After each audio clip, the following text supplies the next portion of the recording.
உணவு முறையில என்னென்ன தவறுகள்லாம் நம்ம செய்றோம்? பொதுவா பல நோய்களுக்கு நம்ம எடுக்கக்கூடிய உணவுகள் காரணமா இருக்கு இல்லைங்களா? ஸோ பொதுவா நம்ம ஒரு உடல் பிரச்சனைக்காக போறோம்னா, டயட்ல இதெல்லாம் சாப்பிடுங்க, இதெல்லாம் சாப்பிடாதீங்க அப்படின்னு சொல்றோம். ஸோ அந்த லிஸ்ட்ல ஃபர்ஸ்ட் இருக்கக்கூடியது இதுதாங்க. ஆனா எல்லா டாக்டர்ஸும் சொல்றாங்க, இல்லைங்க இது சாப்பிடாதீங்க, இது உடலுக்கு கேடு அப்படின்னாலும், ஆனா குழந்தைகள்ல இருந்து பெரியவர்கள் வரைக்கும் எல்லாருக்குமே பிடித்த ஒரு உணவா பரோட்டா வீட்ல வந்து யாராவது ஒரு சண்டைனா, ஓகே நான் பரோட்டா வாங்கி தரேன்னோனே உடனே சமாதானம் ஆயிடுவாங்க. இப்போ நம்ம வந்து ஃப்ரெண்ட்ஸ் கூட எங்கனா ஜாலியா போறோம்னு எல்லாரும் சேர்ந்து, இந்த பரோட்டா இல்லாத இடமே கிடையாது. வகை வகையாக நம்ம செஞ்சு சாப்பிடுறோம். ஸோ அதில வெஜ்ல இருந்து, நான்வெஜ்ல இருந்து இதில நெறைய வெரைட்டீஸ்லாம் வருது. நூல் பரோட்டா, பன் பரோட்டா என்னென்னவோ செய்றோங்க. பரோட்டான்ற வேர்டுக்கு நான் அடிமை அப்படின்னு சொல்றவங்க தான் இன்னைக்கு எல்லாருமே இருக்கிறோம் இல்லைங்களா?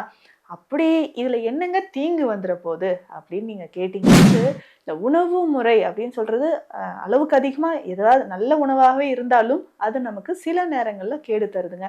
பல வருஷமா இந்த மைதா சார்ந்த உணவுகள் நம்ம சாப்பிடும்போது, உடல்ல ஈஸியா நமக்கு சொன்ன மாதிரி டைஜஷன் ஆகாது. ரொம்ப நேரம் வயிற்றிலேயே தங்கி இருக்கும். இன்னொன்னு இன்னைக்கு நீங்க பரோட்டா சாப்பிட்டீங்கன்னா, அது கம்ப்ளீட்டா மலமாக வெளியில வர்றதுக்கு 4லிருந்து 5 நாட்கள் ஆயிடும். குடல் பகுதியில போய் அப்படியே ஸ்டிக்கியா ஒட்டிக்கும். உங்களுக்கு தெரியும்னு நெனைக்கிறேன். இந்த மைதா மாவுல தான் கம்லாம் செய்வாங்க. நம்ம இந்த போஸ்டர்லாம் ஒட்டணும்னா, கம் செய்வாங்க. நீங்க பார்த்து பெரும்பாலும் நெறைய பேர் இந்த ஒபிசிட்டி அப்படின்னு சொல்ற இந்த உடல் பருமனால நம்ம பாதிக்கப்பட்டிருக்கிறோம். இந்த உடல் பருமனுக்கும் இது ஒரு காரணமாக இருக்கு. ஸோ அதனால எந்த ஒரு உணவாக இருந்தாலும் அளவோடு இருக்கிறது ரொம்ப ரொம்ப நல்லது. Welcome to Nitya's Varam, where ancient Siddha tradition meets modern healing. Experience the difference. வரம் நேயர்களுக்கு வணக்கம். நான் டாக்டர் நித்யா, சித்தா பிசிஷியன். உணவு முறையில என்னென்ன தவறுகள்லாம் நம்ம செய்றோம்? பொதுவா பல நோய்களுக்கு நம்ம எடுக்கக்கூடிய உணவுகள் காரணமா இருக்கு இல்லைங்களா? ஸோ பொதுவா நம்ம ஒரு உடல் பிரச்சனைக்காக போறோம்னா, டயட்ல இதெல்லாம் சாப்பிடுங்க, இதெல்லாம் சாப்பிடாதீங்க அப்படின்னு சொல்றோம். ஸோ அந்த லிஸ்ட்ல ஃபர்ஸ்ட் இருக்கக்கூடியது இதுதாங்க. ஆனா எல்லா டாக்டர்ஸும் சொல்றாங்க, இல்லைங்க இது சாப்பிடாதீங்க, இது உடலுக்கு கேடு அப்படின்னாலும், ஆனா குழந்தைகள்ல இருந்து பெரியவர்கள் வரைக்கும் எல்லாருக்குமே பிடித்த ஒரு உணவாக இருக்கிறது இந்த மைதால செய்யக்கூடிய இந்த பரோட்டா. பரோட்டா அப்படின்னு சொல்லும்போதே, ஆமா நான் வந்து பரோட்டாவோட பெரிய ஃபேன் அப்படின்னு சொல்லிட்டு நெறைய பேர் இருக்கிறோம். இந்த பரோட்டா அப்படின்னு சொல்றது என்னன்னா, எல்லாருக்குமே பிடிச்ச உணவா ஏங்க இருக்கு அப்படின்னு சொல்லும்பொழுது, அதனுடைய டேஸ்ட் கூட வந்து நல்ல வெரைட்டியா சால்னா குடுக்குறோம். ஸோ நான்வெஜ் அதில நெறைய டிஷ்ஷஸ் செய்றாங்க. பரோட்டா பேஸா இருந்தாலும், அதில நெறைய டிஷ்ஷஸ் செய்றோம். அதாவது நம்ம சாலையோரம் போம்போது அந்த கொத்து பரோட்டா போடுவாங்க தெரியுங்களா? அந்த சவுண்ட் கேட்ட உடனே நமக்கு வந்து டெம்ப்ட் ஆயிடும். ஆஹா! இப்போ போய் நம்ம சாப்பிடணும். நல்ல ஒரு கொத்து பரோட்டா சாப்பிடணும் அப்படின்னு தோண ஆரம்பிச்சுரும். ஸோ அதில நல்ல சால்னா விட்டு நம்ம சாப்பிடுற அந்த சுவையே தனி அப்படின்னு சொல்லலாம். ஸோ பரோட்டா வீட்ல வந்து யாராவது ஒரு சண்டைனா, ஓகே நான் பரோட்டா வாங்கி தரேன்னோனே உடனே சமாதானம் ஆயிடுவாங்க. இப்போ நம்ம வந்து ஃப்ரெண்ட்ஸ் கூட எங்கனா ஜாலியா போறோம்னு எல்லாரும் சேர்ந்து, இந்த பரோட்டா இல்லாத இடமே கிடையாது. வகை வகையாக நம்ம செஞ்சு சாப்பிடுறோம். ஸோ அதில வெஜ்ல இருந்து, நான்வெஜ்ல இருந்து இதில நெறைய வெரைட்டீஸ்லாம் வருது. நூல் பரோட்டா, பன் பரோட்டா என்னென்னவோ செய்றோங்க. பரோட்டான்ற வேர்டுக்கு நான் அடிமை அப்படின்னு சொல்றவங்க தான் இன்னைக்கு எல்லாருமே இருக்கிறோம் இல்லைங்களா? அப்படி இதில என்னங்க தீங்கு வந்துற போது அப்படின்னு நீங்க கேட்டீங்கன்னா, இருக்குங்க. எந்த ஒரு உணவுமே அளவுக்கு அதிகமாக நம்ம சாப்பிடும்போது, உடல்ல தீங்கு தான் தருது இல்லைங்களா? ஆனா இந்த பரோட்டால என்னதாங்க இருக்கு? ஏங்க எல்லாருமே அத வந்து அப்படி வந்து குறை சொல்லிக்கிட்டே இருக்கீங்க? சாப்பிடாதீங்க, சாப்பிடாதீங்கன்னே சொல்றீங்களா? அப்படி என்னங்க இருக்கு? அப்படின்னு நீங்க கேட்டீங்கன்னா, லாஸ்ட் வீக் ஒருத்தர் வந்திருந்தாருங்க. ஒரு சார் வந்திருந்தாரு. பார்த்தீங்கன்னா, நல்ல வயிறு வந்து உப்புசமாவே இருக்கு அப்படின்னு சொன்னார். வயிறு உப்புசமா இருக்கு. Appendicitis problem. ஸோ ஸ்கேன் எடுத்துட்டு வரும்பொழுது, இந்த அப்பெண்டிசைட்டிஸ் அப்படின்ற ஒரு பிரச்சனை இருக்கு. இதனோட சேர்ந்து ரொம்ப நாளா அல்சரோட IBS condition, irritable bowel syndrome அப்படின்னு சொல்ற ஒரு பிரச்சனை, நீண்ட நாளாக இருக்கக்கூடிய கான்ஸ்டிபேஷன் மலச்சிக்கல். என்ன சார் இது வந்து உங்களுக்கு குடல் சம்பந்தப்பட்ட எல்லா பிரச்சனையும் ஒண்ணா உங்களுக்கு இருக்கே, என்னதான் அப்படின்னு சொல்லிட்டு பேச ஆரம்பிக்கும்போது, என்ன வேலை பார்க்குறீங்க? என்ன சார் ஆச்சு உங்களுக்கு? அப்படின்னு கேட்கும்போது, ஏஜ் வந்து 42 சரிங்களா? என்ன வேலை அப்படின்னு சொல்லும்போது, நான் வந்து டிரைவிங்க. லாரி வந்து ஒரு 20 வருஷத்துக்கு கிட்ட நான் வந்து ஓட்டிட்டு இருக்கிறேன். அப்படி இருக்கும்போது ரொம்ப லாங்ல நான் வந்து போக வேண்டியிருக்கும். நைட் டைமு, அதர் ஸ்டேட்டுக்கு நான் போறேன். இந்த மாரி இருக்கும்போது சரியா எனக்கு உணவு கிடைக்கிறதில்ல. தண்ணி சரியா நான் குடிக்காம இருப்பேன். நெறைய நேரம் நான் உணவுக்காக ஏங்கி இருக்கேன் மேம். அதாவது சரியான ஐயோ இப்போ எனக்கு இது சாப்பிடணும் போல இருக்கே, எனக்கு உணவு கிடைக்கலையே, தண்ணி கூட கிடைக்கலையே, இவ்வளோ தூரம் நான் போயிட்டே இருக்கணுமே, நைட்டில் நான் இவ்வளோ தூரம் போகணுமே, அந்த மாதிரி என்னுடைய ஒர்க் அப்படி ஆயிடுச்சு. அதனால தான் சாலையோரங்களில் கிடைக்கக்கூடிய இடத்துல இருக்கக்கூடிய ஃபுட்டு வந்து அதிகமாக நான் சாப்பிட்டேன். அதுவும் குறிப்பிட்டு சொல்லணும்னா தினம்தோறுமே நான் வந்து அந்த பரோட்டா சாப்பிட்ற மாதிரி ஒரு சூழ்நிலை. என்ன சார் வேற ஏதாவது நீங்க சாப்பிடலாமே, ஏன் சார் நீங்க பரோட்டா மட்டுமே டெய்லி சாப்பிட்றீங்கன்னா, இல்ல மேம் ஒரு இடத்துல எனக்கு பரோட்டா கிடைச்சதுன்னா நான் சாப்பிட்ருவேன். அதுக்கப்புறம் திரும்ப எனக்கு எப்போ ஃபுட்டு கிடைக்கும்னு தெரியாது இல்லையா? பரோட்டா சாப்பிடும்போது எனக்கு பசி நீண்ட நேரம் எனக்கு தாக்கு பிடிக்குது. ரொம்ப நேரம் பசி இல்லாம இருக்கு. அதனால நான் கிடைக்கக்கூடிய இடத்துல இப்படி சாப்பிட்டுட்டு போயிடுறேன். இந்த லைஃப் ஸ்டைல்லயே இருக்கிறதுனால வயிறு சம்மந்தப்பட்ட பிரச்சனைகள், நீங்க மட்டும் இல்ல மேம், நெறைய டாக்டர்ஸ் கிட்ட இதுக்கு முன்னாடி நான் கன்சல்ட் பண்ணியிருக்கேன்.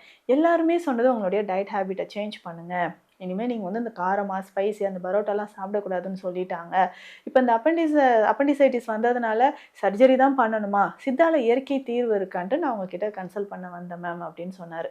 அதாவது இந்த உணவு முறை அப்படின்னு சொல்றது அளவுக்கு அதிகமா ஏதாவது நல்ல உணவாகவே இருந்தாலும் அது நமக்கு சில நேரங்கள்ல கேடு தருதுங்க. பல வருஷமா இந்த மைதா சார்ந்த உணவுகள் நம்ம சாப்பிடும்போது உடல்ல ஈஸியா நமக்கு சொன்ன மாதிரி டைஜஷன் ஆகாது. ரொம்ப நேரம் வயிற்றிலேயே தங்கி இருக்கும். இன்னொன்னு இன்னைக்கு நீங்க பரோட்டா சாப்பிட்டீங்கன்னா அது கம்ப்ளீட்டா மலமாக வெளியில வர்றதுக்கு 4லிருந்து 5 நாட்கள் ஆயிடும். குடல் பகுதியில போய் அப்படியே ஸ்டிக்கியா ஒட்டிக்கும். உங்களுக்கு தெரியும்னு நினைக்கிறேன். இந்த மைதா மாவுல தான் கம்முலாம் செய்வாங்க. நம்ம இந்த போஸ்டர்லாம் ஒட்டணும்னா கம் செய்வாங்க. நீங்க பார்த்துருப்பீங்க. அதில் செய்யக்கூடிய உணவும் என்ன ஆகும்னா குடல் பகுதியில் போய் ஈஸியாக ஒட்டிக்க ஆரம்பிச்சிடும். இதில் 0 ஃபைபர். ஸோ கம்ப்ளீட்டாக நமக்கு நார்ச்சத்து இல்லாத ஒரு உணவை நம்ம எடுக்கும் பொழுது உடலில் குடல் பகுதியில் போய் அங்கங்கே ஸ்டிக்கியாக ஒட்டிக்க ஆரம்பிச்சுக்கும். உங்களுக்கு தொடர்ந்து என்ன ஆகும்னா மலச்சிக்கல் தொந்தரவு ஏற்பட ஆரம்பிச்சிருங்க. அதுக்கப்புறம் இல்லாமல் இதில் கலோரிஸ் அப்படின்னு சொல்லும்போது அந்த அளவுக்கு பெருசாக ஒன்றும் கிடையாது. மினரல்ஸோ இல்லை இது நமக்கு எனர்ஜி தரக்கூடிய ஒரு ஃபுட்டோ அப்படின்னு நம்ம இதை எடுத்துக்க முடியாது. நம்ம வயிற்றை ஃபில் பண்ணுது, கம் மாதிரி குடல் பகுதியில் ஒட்டிக்குது. அதே மாதிரி பார்த்தீங்கன்னா ஹை கிளைசிமிக் இண்டெக்ஸ், உடனடியாக நம்மளுடைய ரத்தத்தில் சர்க்கரை அளவு அதிகரிக்கக்கூடியது. இன்னைக்கு பெரும்பாலும் நிறைய பேருக்கு சுகர் இருக்குன்னா இந்த மைதா சார்ந்த உணவுகள் எடுக்கிறது ஒரு முக்கியமான காரணமாக இருக்குங்க. அது மட்டும் இல்லாமல் அலாக்சான் இதில் இருக்கக்கூடிய அந்த வேதிப்பொருள் கண்டிப்பாக சுகரை கொடுத்து, எப்படி மைதா வெள்ளையாக இருக்குது அந்த மாவு இல்லைங்களா, அதை நம்ம சிந்திச்சு பார்க்கணும். ஸோ அதில் சேர்க்கக்கூடிய அது வெண்மையாக வருவதற்கு சேர்க்கக்கூடிய இந்த வேதிப்பொருட்கள் நம்மளுடைய கணையத்தை பாதிக்குது, கல்லீரலை பாதிக்குது, உடல் உறுப்புகளை வந்து நாளடைவில் அது பல நோய்களுக்கு உண்டாக்க ஆரம்பிக்குதுங்க. அதே மாதிரி இது பரோட்டா சாஃப்டாக வரணும்னா இன்னும் சில கெமிக்கல்ஸ் இது எல்லாமே சேர்ப்பாங்க. அதிகமான எண்ணெய் இதில் சேர்த்தால் மட்டும்தான் நமக்கு அந்த சாஃப்டாக நம்ம லைக் பண்ணுற மாதிரியான லேயராக பரோட்டா வந்து வர ஆரம்பிக்கும். ஸோ அதனால் அதிகமாக எண்ணெயும் இதில் சேர்க்கறதுனால நம்ம டைஜஷனுக்கு இது சரியான ஒரு உணவு அப்படின்றது கிடையாது. இதை தொடர்ந்து நீங்கள் எடுக்கும்போது குடல் பகுதியில் புற்றுநோய் வருவதற்கான வாய்ப்புகள் ரொம்ப அதிகம். அதை தாண்டி சிறுநீரகங்கள் பாதிப்பதற்கான வாய்ப்புகளும் இருக்குது.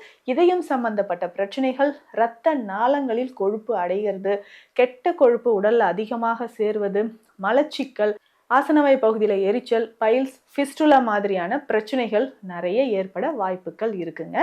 பரோட்டா அப்படின்னு சொல்றது தினம்தோறும் எடுக்க வேண்டாம். எப்பவாது உங்க ஆசைக்கு மாதம் 1 முறையோ 2 முறையோ நீங்க எடுத்துக்கலாம். தொடர்ந்து இதை விரும்பி நீங்க சாப்பிட்றது, ஏற்கனவே பரோட்டால நிறைய ஆயில் போட்டு எடுத்து வச்சிருப்பாங்க. திரும்பவும் அது கொத்து பரோட்டான்ற பேர்ல இன்னும் சில கெமிக்கல்ஸ் ஆட் பண்ணி ஆயில் ஆட் பண்ணி அது ஒரு உணவாக நமக்கு வரும்போது ஓகேங்க, டேஸ்ட் வைஸ் ஆசைக்கு எப்பவாவது நம்ம சாப்பிட்டுக்கலாம் வைங்க. ஆனா தொடர்ந்து இதை எடுக்கும்போது உங்க உடல் நலனின் அதிகமான பாதிப்பை இது ஏற்படுத்த வாய்ப்புகள் இருக்கு. இன்னைக்கு பெரும்பாலும் நிறைய பேர் இந்த ஒபிசிட்டி அப்படின்னு சொல்ற இந்த உடல் பருமனால நம்ம பாதிக்கப்பட்டிருக்கிறோம். இந்த உடல் பருமனுக்கும் இது ஒரு காரணமாக இருக்கு. ஸோ அதனால எந்த ஒரு உணவாக இருந்தாலும் அளவோடு இருக்கிறது ரொம்ப ரொம்ப நல்லது. ஸோ இந்த பதிவு உங்களுக்கு யூஸ்ஃபுல்லா இருக்கும்னு நினைக்கிறேன். மேலும் சித்த மருத்துவம் தொடர்பான மருத்துவ ஆலோசனைகளுக்கு ஸ்கிரீன்ல இருக்கிற நம்பருக்கு கான்டாக்ட் பண்ணுங்க. நன்றி. Welcome to Nitya's Varam, where ancient Siddha tradition meets modern healing. Experience the difference.